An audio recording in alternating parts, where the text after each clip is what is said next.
Voilà Bénédicte. Merci beaucoup Magali. À tout à l'heure pour de nouvelles informations. Direction l'étranger, l'Ukraine plus précisément pour le moment, en compagnie de Valérie Nataf qui est avec nous. Valérie, bonjour. Bienvenue sur ce plateau. Pierre Ménat est avec nous également. Bonjour à vous. Bonjour. Diplomate, ancien conseiller Europe de Jacques Chirac, d'Alain Juppé. Vous avez écrit L'Union européenne et la guerre, publié à l'Harmattan. Vous êtes le bienvenu sur ce plateau. Et vous, Jérôme Poirot, vous avez écrit le renseignement français en 100 dates. Bonjour. Et vous êtes ancien adjoint du coordinateur national du renseignement. Vous êtes par ailleurs le bienvenu sur ce plateau. Et on attend le général François Chauvency qui a un tout petit peu de retard mais qui va arriver dans quelques instants.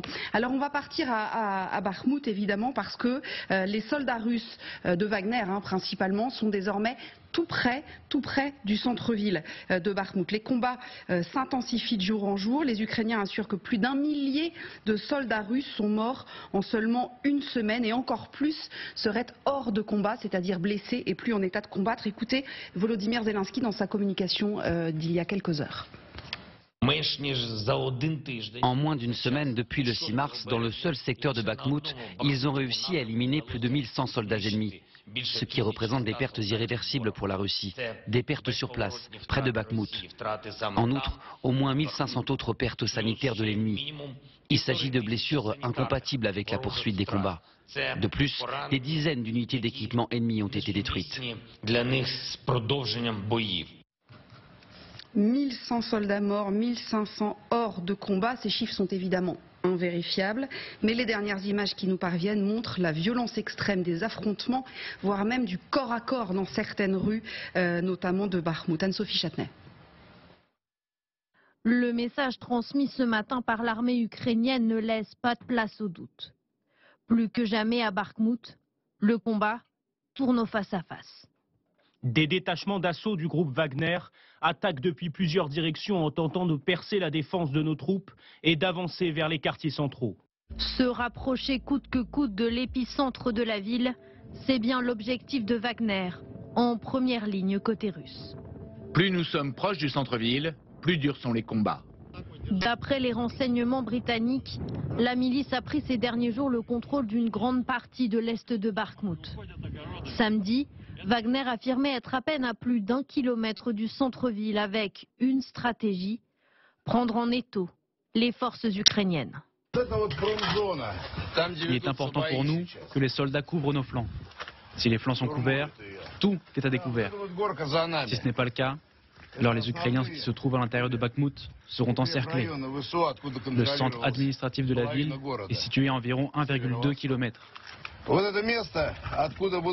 Nos troupes arrivent également du sud par le côté gauche. Nous nous dirigeons vers le centre de Bakhmout. Ils se battent littéralement pour chaque maison. Ils ne veulent pas partir. Ils se défendent assez durement en lançant constamment leurs réserves.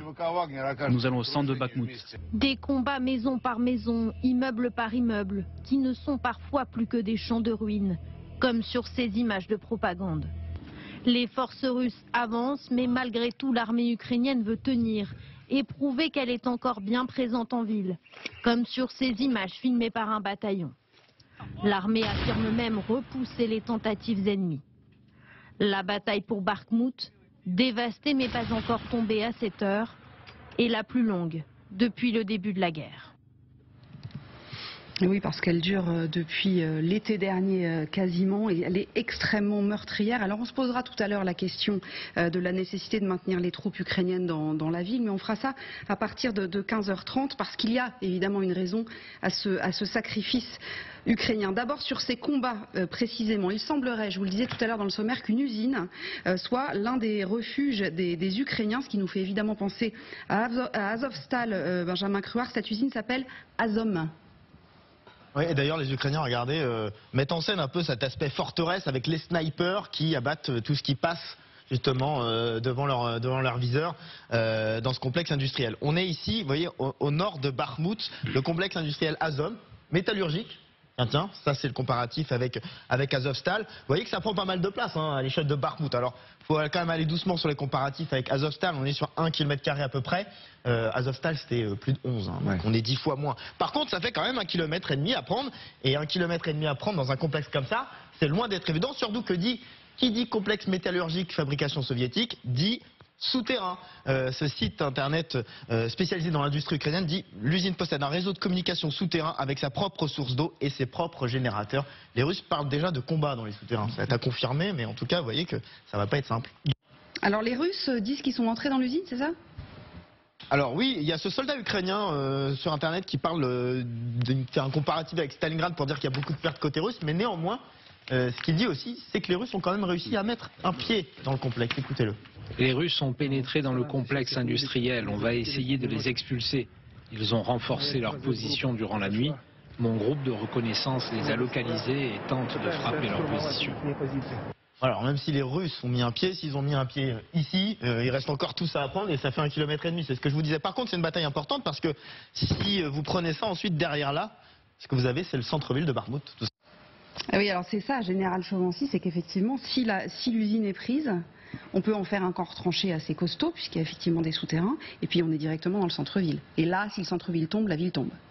Je ne suis pas sûr. On est dans le combat retardateur depuis le début. Et ce que je dis à chaque fois, c'est que la ville ne sera prise qu'une fois qu'elle sera dépassée par les troupes assaillantes. Ouais. Nous n'en sommes pas là. Donc les troupes vont continuer, ukrainiennes vont continuer à se battre maison par maison, même si l'usine tombe. L'usine, pour l'instant, c'est un point de fixation. C'est curieux, c'est qu'on en parle comme point de fixation que depuis peu de temps. Alors qu'en fait, c'est une usine qui aurait dû déjà être fortifiée, mise en avant depuis bien longtemps. Voilà. La seule chose peut-être que l'on peut dire, c'est que les troupes russes maintenant sont au contact. Mais l'image que vous avez présentée là, moi j'ai déjà vu la semaine dernière.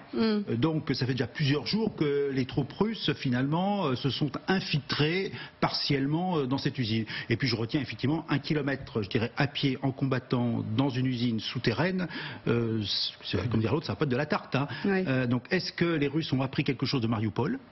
Est-ce qu'ils vont prendre d'autres techniques d'assaut? C'est là ce qu'on va voir effectivement dans cette usine. Jérôme?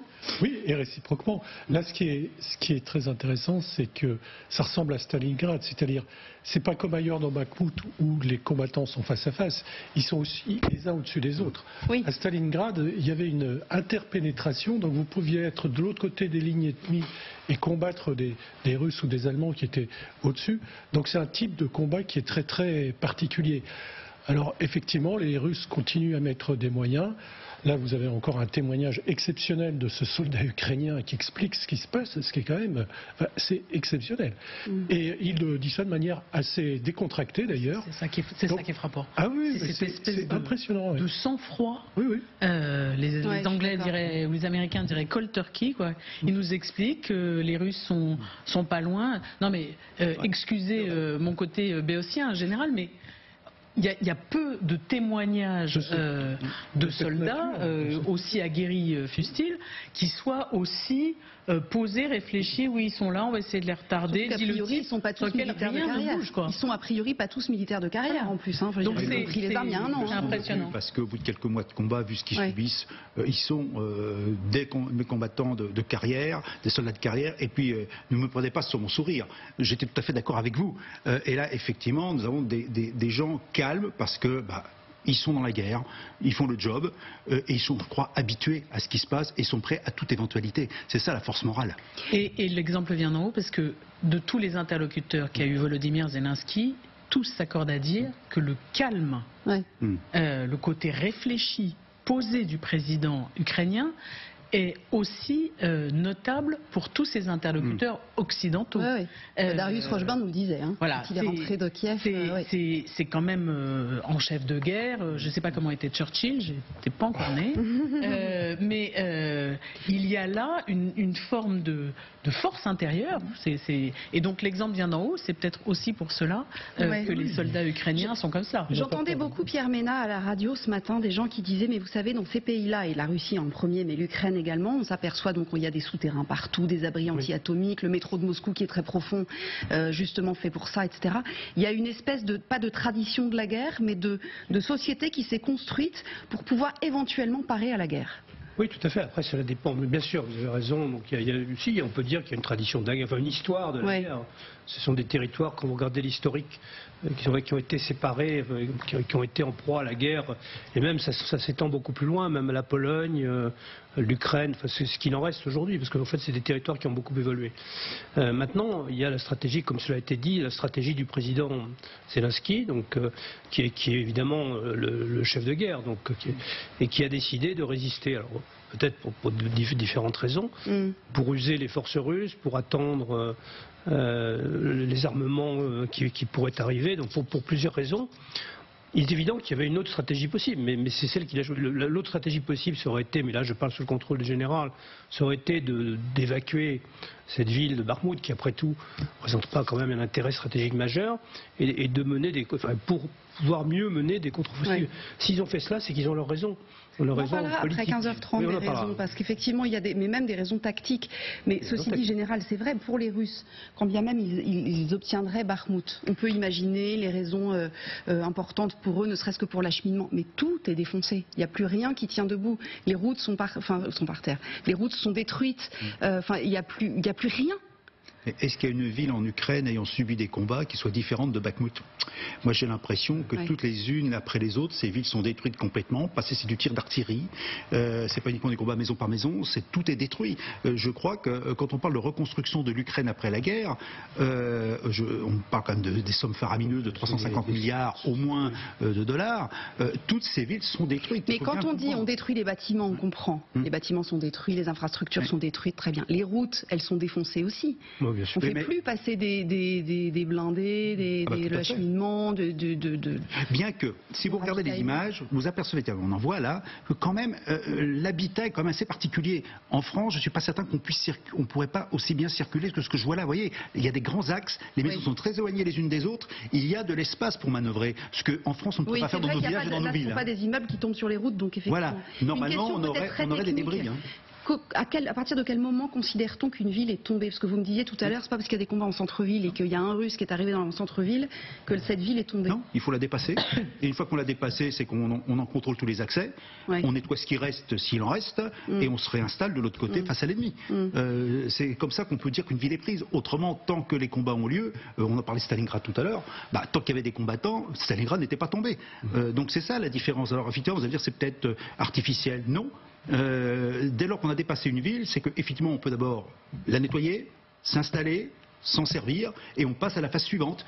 Or là, les Russes ne peuvent pas avancer plus loin, ils sont bloqués de toute façon par la résistance ukrainienne dans Bakhmout, quoi qu'ils veuillent. Ça ne servira à rien d'ailleurs, si cette ville tombe, ça n'a aucun intérêt stratégique, contrairement à Stalingrad, qui ouvrait la route vers le pétrole du Caucase, et puis ce sera un champ de ruines avec quasiment plus d'habitants. Donc ça n'a vraiment du côté russe aucun. Oui, parce que Mariupol avait cet intérêt d'être sur la mer d'Azov, d'être un grand port qui était totalement détruite aussi, mais qui est en train d'être reconstruite. Donc voilà, on ne sait pas s'il y a encore des civils, et notamment je pense à cette usine Azom. Évidemment, on fait le parallèle avec Azovstal et on a sans doute tort, ce que nous expliquait Benjamin tout à l'heure, mais Azovstal, il y avait des civils qui s'étaient réfugiés à l'intérieur. Vous avez vu que d'ailleurs on a appris récemment. Non, mais parce que Mariupol était encerclé, donc il ne pouvait plus fuir. Et on a appris récemment qu'il y a eu des négociations à Mariupol. À Mariupol, oui. Donc en fait, à partir du moment où il y a une volonté, que cette volonté aboutisse ou non, il peut y avoir des contacts. Là, visiblement, c'est la stratégie de l'affrontement. Continue. Et en plus avec Wagner, mais ça on en reparlera peut-être. Mais s'il reste des civils, je ne sais pas où en est le pont que nous évoquions la semaine dernière, qui avait été placé pour permettre justement l'évacuation des civils ou des blessés. Si ce pont a été installé de manière précaire et sans doute éphémère, disiez-vous la semaine dernière, général, c'est sans doute parce que les Ukrainiens savent qu'ils vont bientôt être obligés de lâcher. Donc ils mettent en place la logistique nécessaire pour que au moins les civils, ceux qui restent, s'il en reste, on disait 5000 il y a quelques semaines, cachés dans les caves. Voilà, puissent partir. Je ne suis pas certain que ce soit les civils l'objet de la construction des ponts. Les civils, ils ont reçu l'ordre quand même du président Zelensky de quitter la zone depuis 3 semaines, 1 mois. Ceux qui sont restés, c'est par choix. Je crois que maintenant, les combats sont tels que ce n'est pas les civils et leur évacuation qui sont la priorité. Alors effectivement, ça nous choque, nous occidentaux, parce que tout de suite on dit il faut sauver les civils. Là, je crois que le débat est dépassé. C'est le combat, l'affrontement, et s'il y a des civils, s'ils ne sont pas partis, finalement, sans vouloir c'est un peu de leur faute, c'est leur choix. Voilà, et je pense que ce n'est pas la priorité des ponts qui ont été mis. Non, je n'ai pas dit que c'était la priorité. L'idée, c'était aussi d'évacuer les enfants dont les parents ou les grands-parents ne voulaient pas partir, pour essayer de leur dire vous ne pouvez pas garder les enfants là. Juste une chose que je voudrais préciser à nos téléspectateurs, il ne nous aura pas échappé qu'on a moins d'images de nos propres équipes tournées dans Bakhmout Et pour cause évidemment, puisque c'est particulièrement dangereux en ce moment. Et toutes les images que vous voyez, elles sont siglées systématiquement. Quand ce sont des images de propagande de Wagner par exemple, ou des images envoyées par des soldats ukrainiens, on les vérifie avant de vous les diffuser, bien évidemment.